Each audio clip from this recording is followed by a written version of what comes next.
for souls, transforming worlds to a better wonder to behold. No poverty, zero hunger for the elderly or younger. Good health and well-being, good education, empowering women to become sensation. Clean water, sanitation is a right of every nation. Economic growth inclusive and sustained through industry innovation and purely dedication. Yeah, infrastructure be gain, reduce inequality for sure. Make human settlements secure. Take urgent actions to combat climate change. Conserve life below water and land. Ensure we do not estrange. Justice for all, a peaceful and empathetic nations. Let us all partner to achieve these goals and provide much needed salvation. Each one teach 10, no compensation. Each one teach 10, no compensation.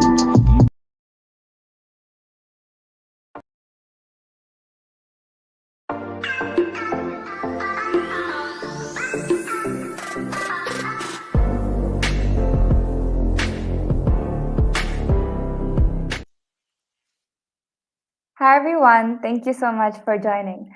Good morning, good evening, namaste, hola, bonjour, kirimaid, terve, and maraban. This is Namya Joshi, your host for the day. Welcome to episode 102 of the podcast, Each One Teach 10, an amazing world of STEM, an inspiring venture where we'll be discussing that STEM is part of every day for every kid. We all will learn together how to build a STEM culture. Well, for today, I have with me Miss Niharika Bhayana Khatri, who is an education leader with 15 years of experience in the field of education and skilling. Prior to joining Adobe, she worked with National Skill Development Corporation under the Ministry of Skill Development and Entrepreneurship and has spearheaded the development of employability and entrepreneurial skills, curriculum for Pan India rollout, and was leading digital content and learning track for the national level digital infrastructure platform, Skill India Digital. She has also authored over 15 books for K-12 students and teachers, addressing various national and international curricula. I'm absolutely honored to have you here today, Niharika. So, how are you doing today? Hello, Namya. Thank you so very much for having me here. I'm equally excited to be here and to just talk about my favorite subject, which is inclusion of technology, specifically digital creativity and AI in these times.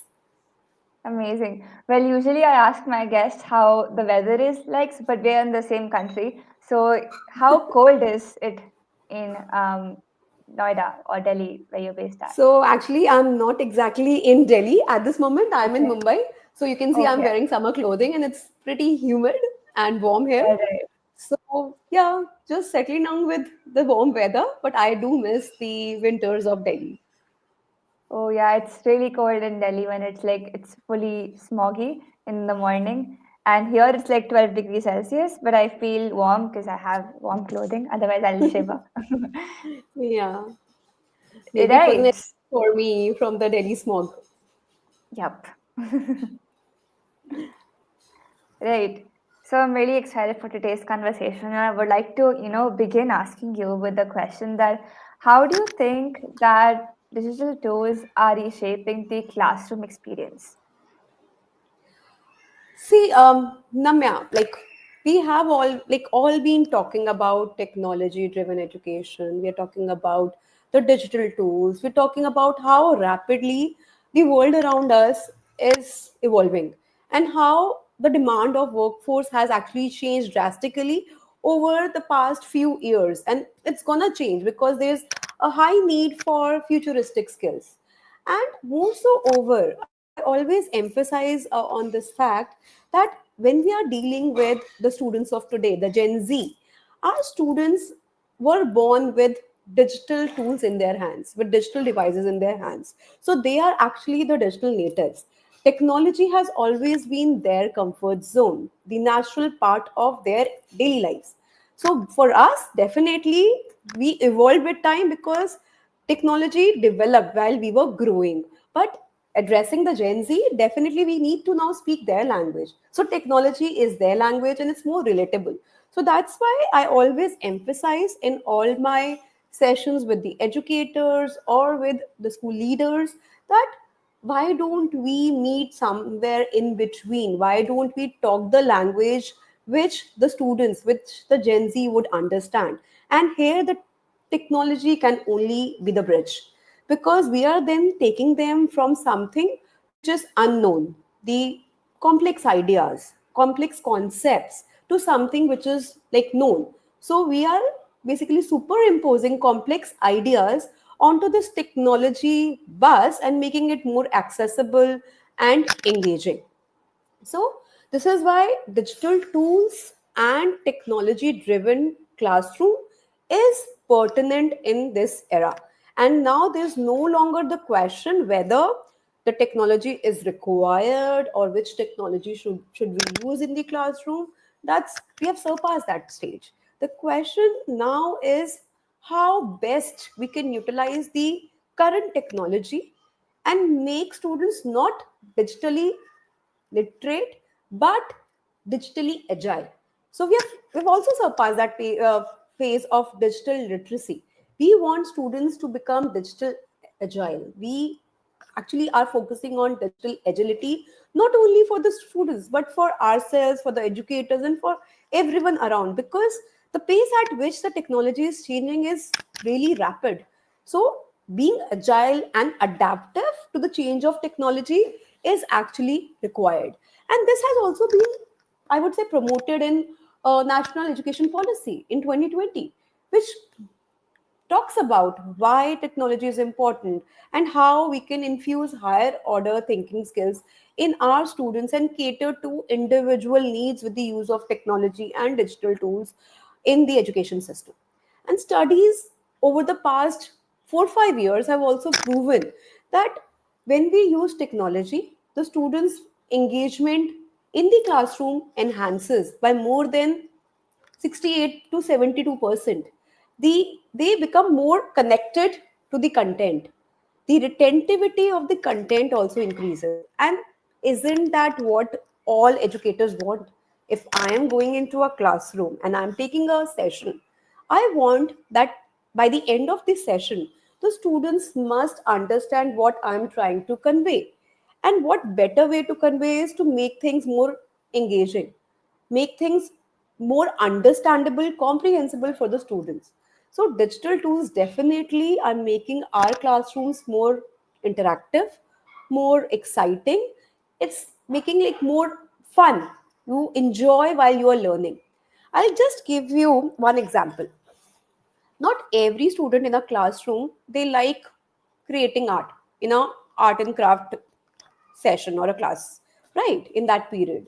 So what if in I'm not saying that we just discard the traditional way of teaching, but what if in my art education, in my curriculum for art education, I add say 30% of the overall curriculum be done using digital tools like Adobe Express, maybe some painting tools like Adobe Fresco, or any other digital creativity tools, right? In this way, even the students who don't enjoy painting or creating stuff physically would also get involved. So, we are in a way channeling more inclusive education by using digital tools. We are channelizing more engagement and personalized learning by using digital tools. So, this is how the overall experience of the classroom can actually be enhanced and the overall learning outcomes will increase. So, this is what I personally feel, and this is what I have been advocating over the past, I would say, so many years now. Absolutely, I agree with you on that.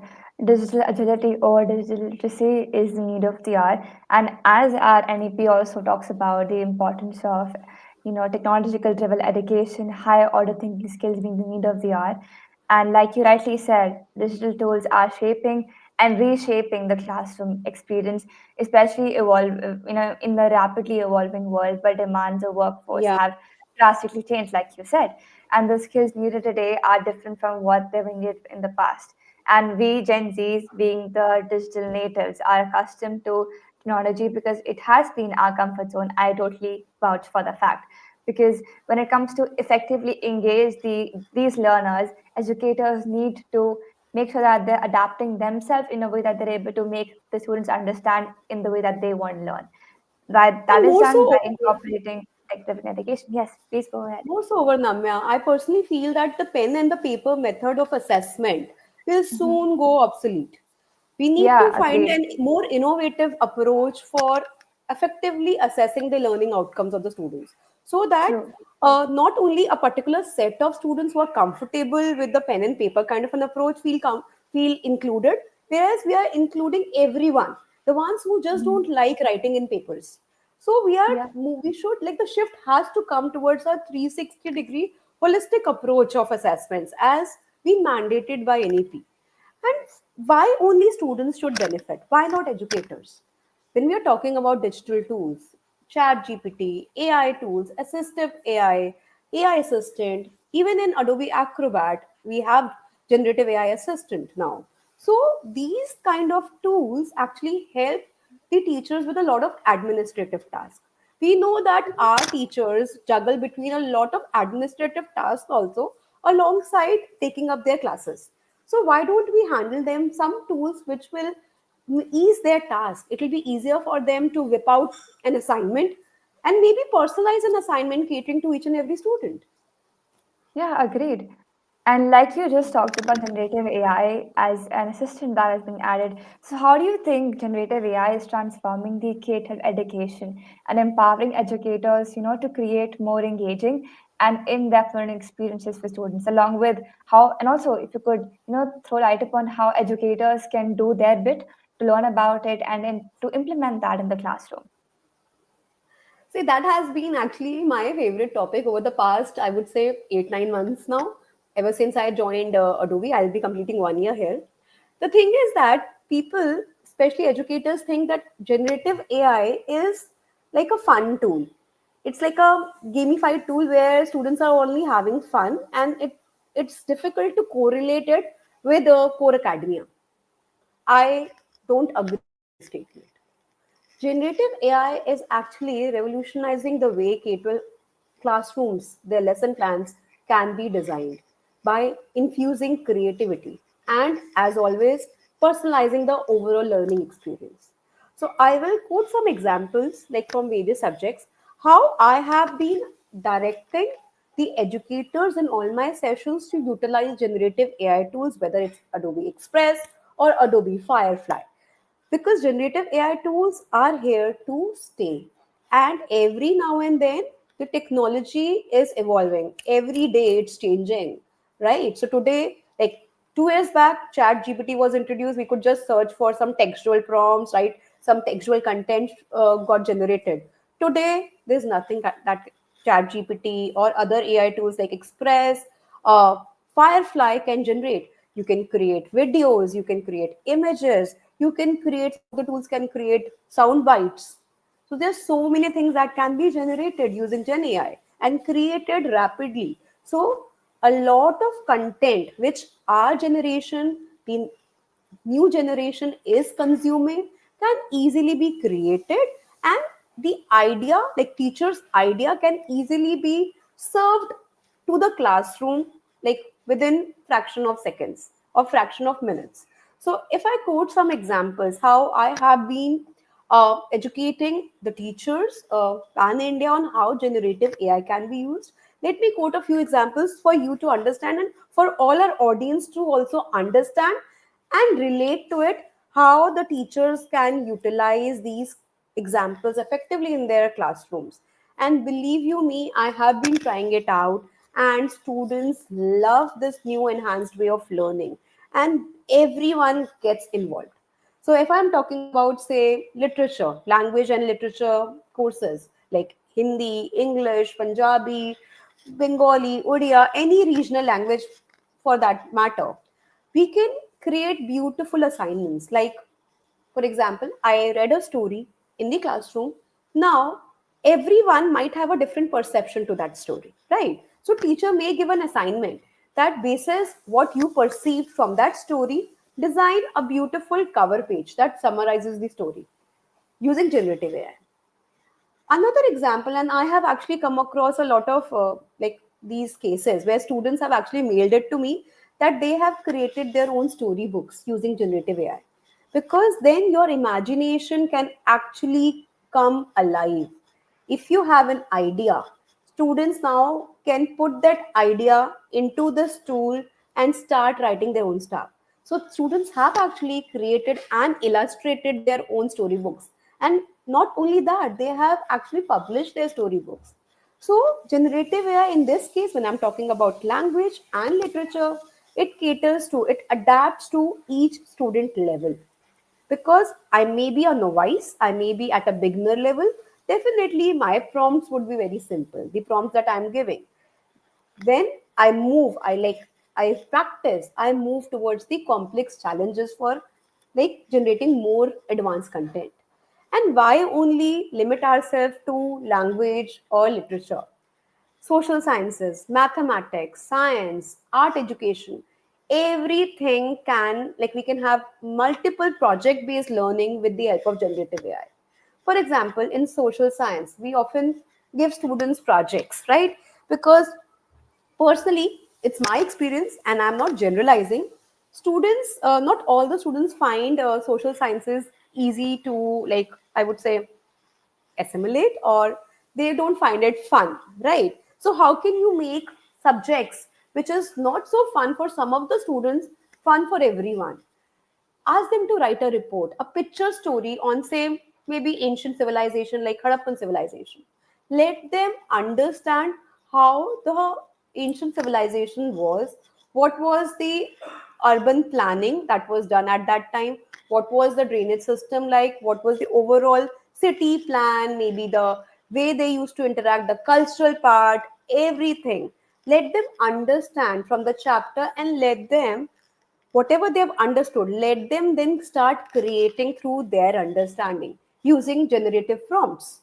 So they can create images of city layouts, they can create images showing the advanced drainage system of the Harappan culture. In this way, they're not only enjoying by generating images, they're also learning how the ancient civilization used to function. So, interactive assignments with the help of generative AI, you can create videos, digital art, will keep the students motivated and interested in each and every subject. So, I have a lot of examples, and I can keep going on in this direction, because the limit is endless. The way you can utilize this beautiful tool in your everyday classroom. Alongside, today, we have been reading a lot of reports. Say, like, we have been talking about the World Economic Forum report 2023 since the last year, right? And it has actually given you some top 10 skills that will be in focus and will be in demand by employers across the globe. And creativity is one of the top three skills that is required. AI, analytical skills, these are the top three skills that will be required by every employer in the coming times and even today.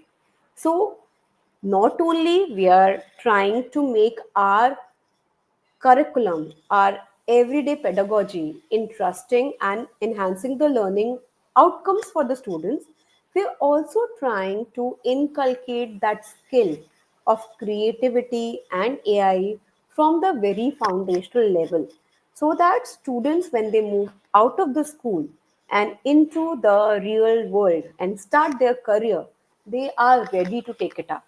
They are ready for that, like, to create an impact.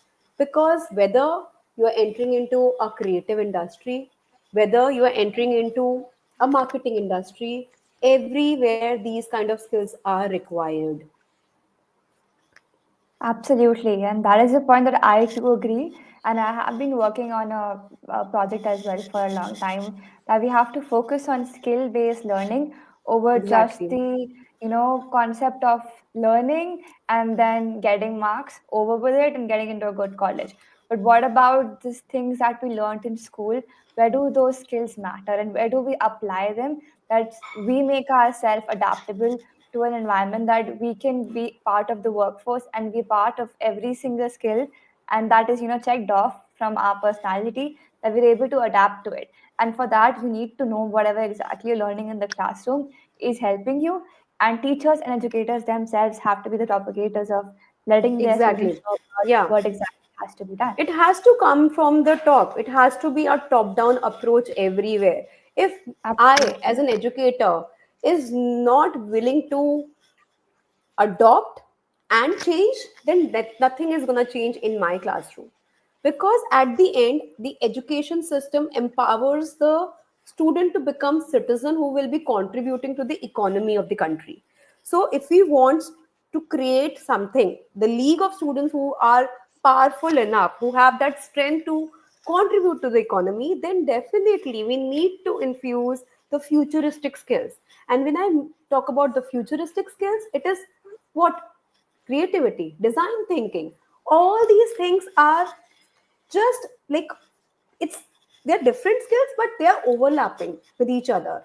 And we can inculcate this through use of these tools.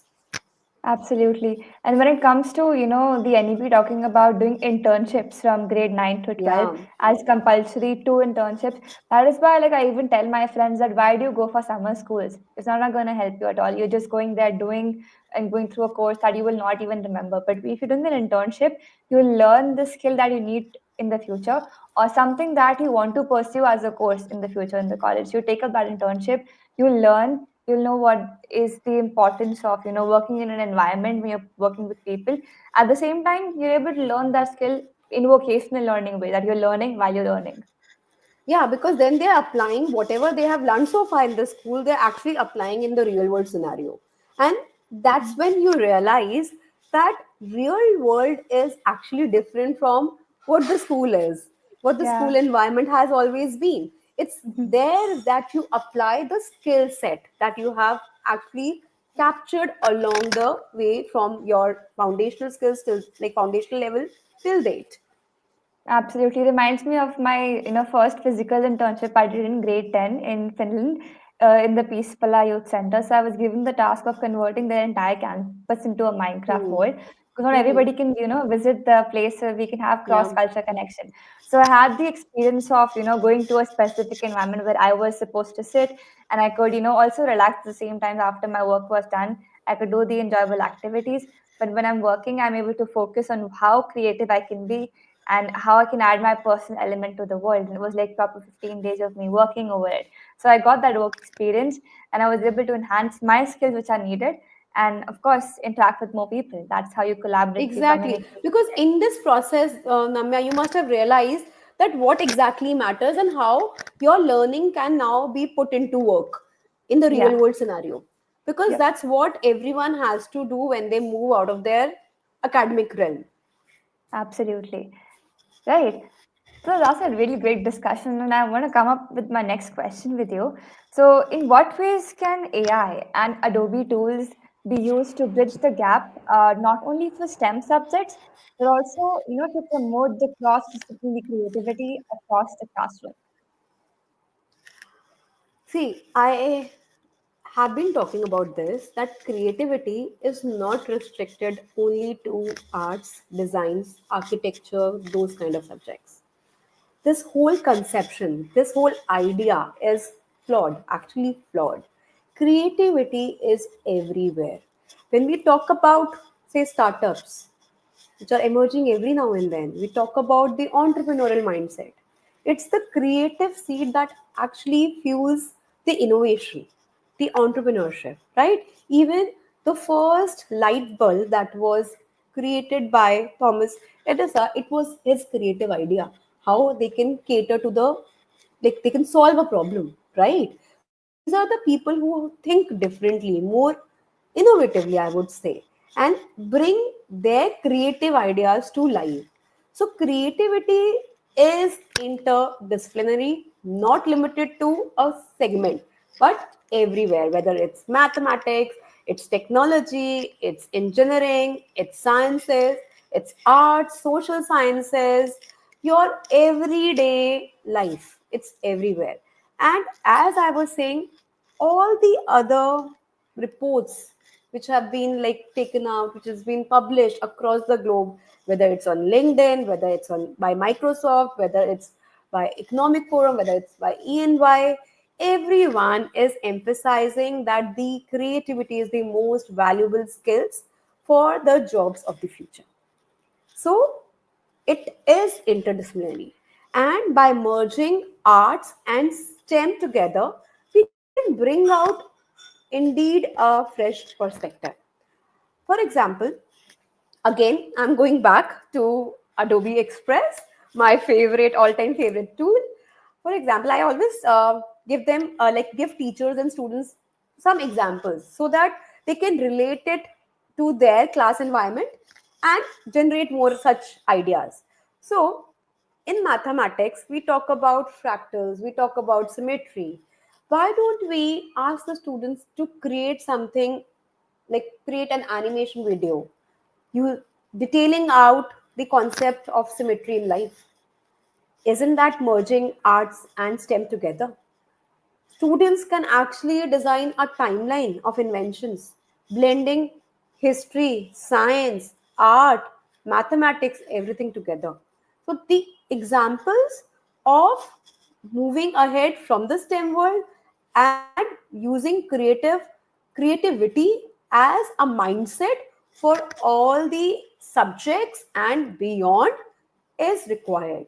Whether we are talking about the real world problems that we would be solving, maybe aligned to the SDG goals, because we talk about the SDG goals everywhere, that the education should be inclusive, the education should solve the social world, the societal problems. So, creativity actually helps in designing such things. You can actually channelize all such aspects, not only the cognitive domain, but all three realms, affective as well as the psychomotor domain, with the help of the AI and Adobe tools. And students can design projects which answers the real world problems. For example, designing awareness campaigns about climate change. You can design so many things using Adobe Express. So this is why when I'm talking about creativity, this is how I utilize it in all these subjects, and it has essence in all the subjects. Absolutely, that is so thrilling to know. And I totally agree that AI and Adobe tools can, play a pivotal role in bridging the gap between STEM subjects and, of course, promoting cross-discipline learning in the classroom. The creativity, like you said, is present everywhere, from arts to entrepreneurship, where students are encouraged to think differently and bring their innovative ideas to life. Like, for example, with tools like Adobe Express, we can create visually appealing projects that combine art and science. For example, like you said, an animation video as exploring the concepts of symmetry in both maths and life. Or we can, of Yeah, course, foster the approach of subject smashing, where we're learning concepts and helping students to make connections between different between the disciplines at subjects, one time. yes, exactly. And the more important thing is when you're focusing just beyond subjects, when you're integrating the real world challenges like solving the sustainable development goals, bringing upon your ideas that how do you think we can promote critical thinking and problem solving for societal issues. And that's when Yeah. you're adding that deep learning concept, and it promotes experiential learning at the same time along with design thinking.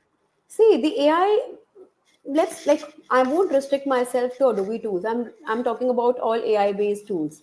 So, Mhm.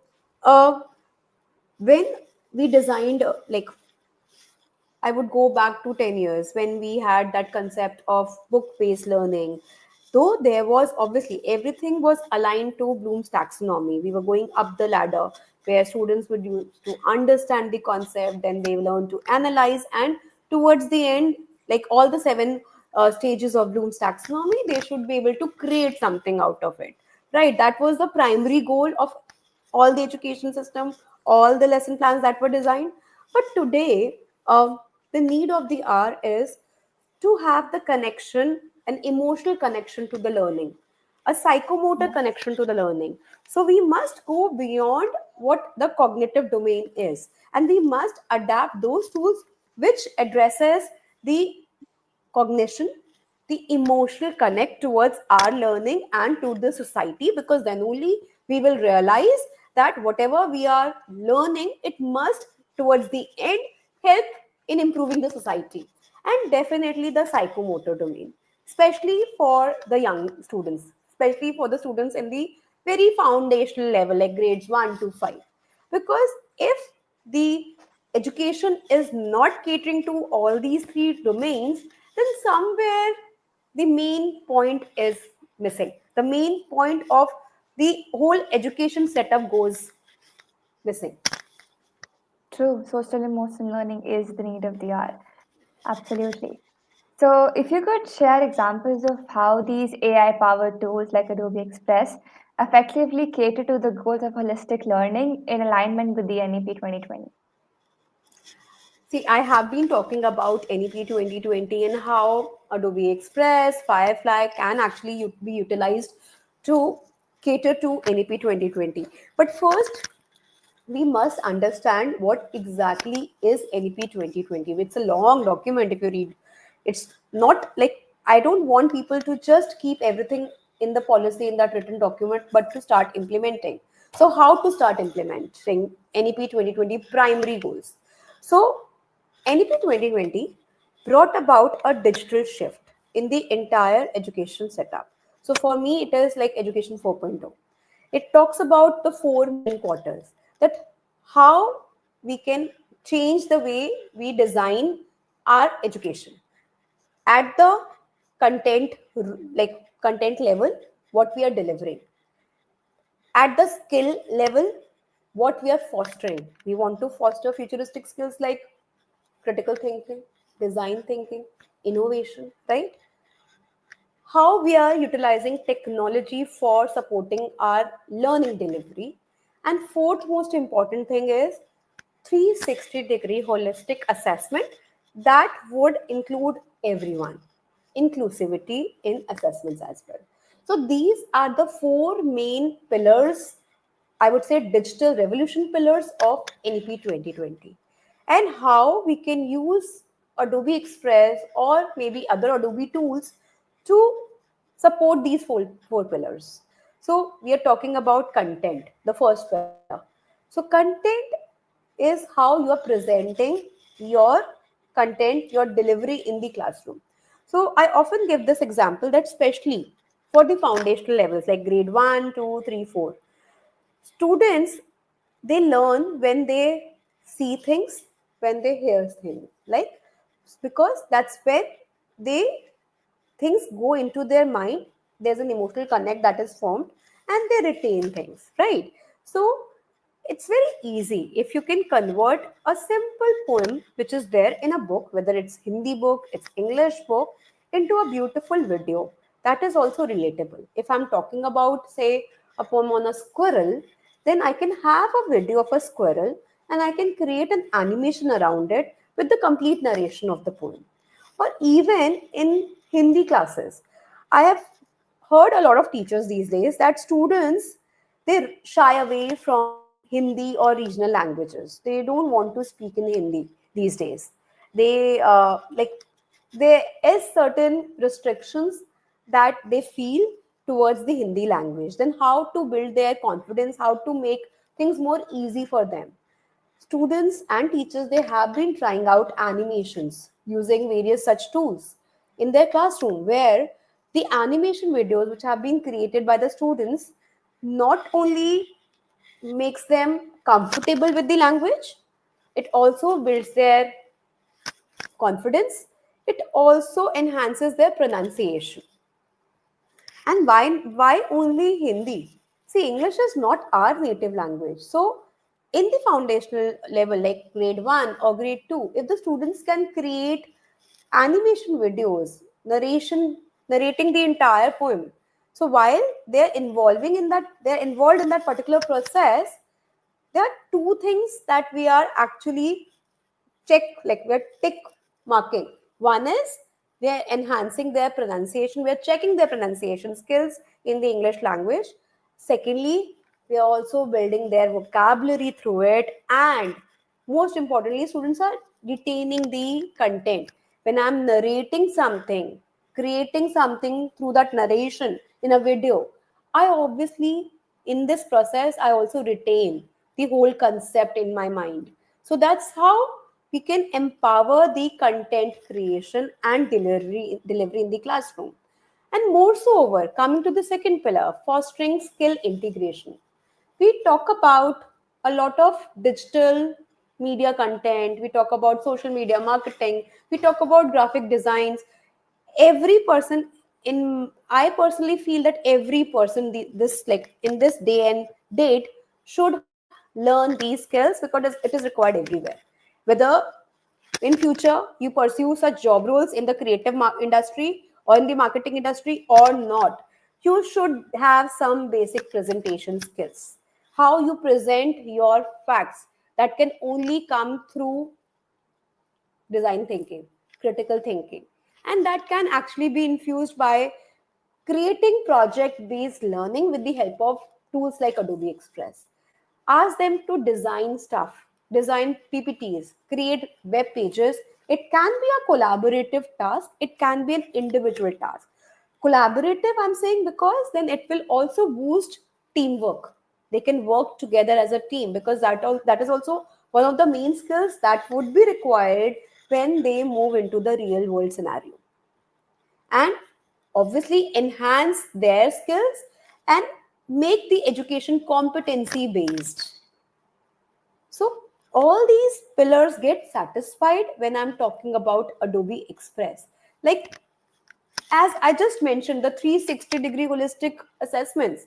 Why do we have to refrain to the pen and paper mode of assessments or examination? Maybe the midterm examination for some of the subjects can be designed where students are requested to create a project. I'm not talking about grade 10th and grade 12th in this case, especially in India, but I'm talking about maybe grade first to eighth and maybe even in ninth class.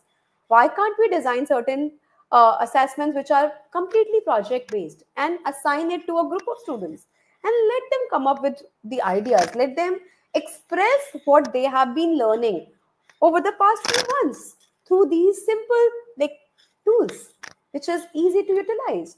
Maybe as a biology test, I can give them to generate a habitat of endangered species and how they would survive if certain, I would say, ecological characteristics are changed. So let them figure it out and let them understand and express through project based learning. So these are some of the ways in which Adobe Express and other Adobe tools can actually cater to the NEP 2020 vision. No, absolutely. It's amazing that, these AI-powered tools are seamlessly going along with the holistic learning outlined in the NEP 2020 and the policy that emphasizes the digital shift in education and how these tools enable the creation of, visually engaging and audio-rich content enhances the learning and retention levels of our students as well. And of course, when it comes to multimedia projects, students can better remember, understand, and go through the concepts. Well, along with they can revise and develop the crucial skills like creativity, collaboration, and getting more proficient in technological See, usage. Namya, in this case, no, they are learning by doing.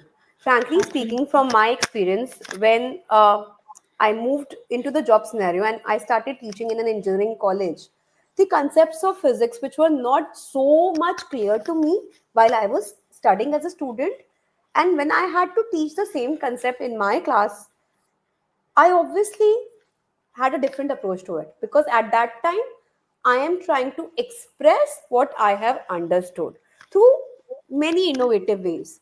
At that time, I used to rely on YouTube videos to explain complex ideas like superconductivity or maybe how diversion or gradient works in physics.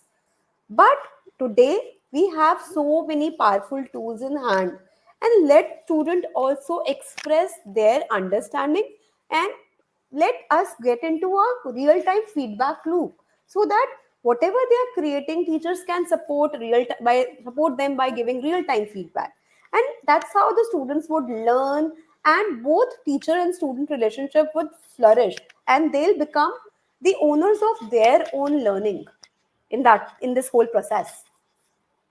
Yep, agree. And along with, like you talked about, different assessments. So I think even gamified AI-driven assessments are fun and Exactly. an exciting way to assess Yeah. learning by using game elements. So instead of the traditional tests, we can use these assessments to feel like they're more like interactive games, making students more interested to play and stay motivated. Because our human mind is designed in a way that it loves to play games.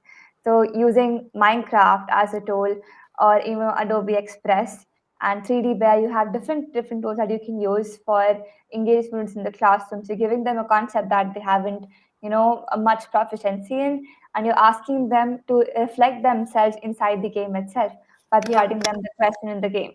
So they don't have the pressure of performing, but they have to enjoy at the same time they're revising.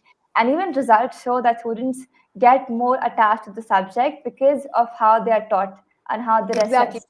Yes, So I that's what think I that's have what been, has to be yeah, changed. emphasizing on. For example, in physics, especially when we dealing with mechanics, how do you design a bridge? There are simulations available where student can actually learn how various parameters affect the design of a bridge, whether they are building a sustainable bridge or whether it's going to collapse. So they are simple AI driven stimulations which are available in the market. Absolutely right. Thank you so much for sharing your ideas, Niharika. So I have a fun question to ask you, and this might be a little tough, but let's see. So if you could eat one dish for your entire life, what would it be? That's difficult to answer. Yeah. Yeah, okay. Uh, I would say sorted vegetables with grilled chicken or grilled fish. I can eat that entire, like, for this meal every day in my life.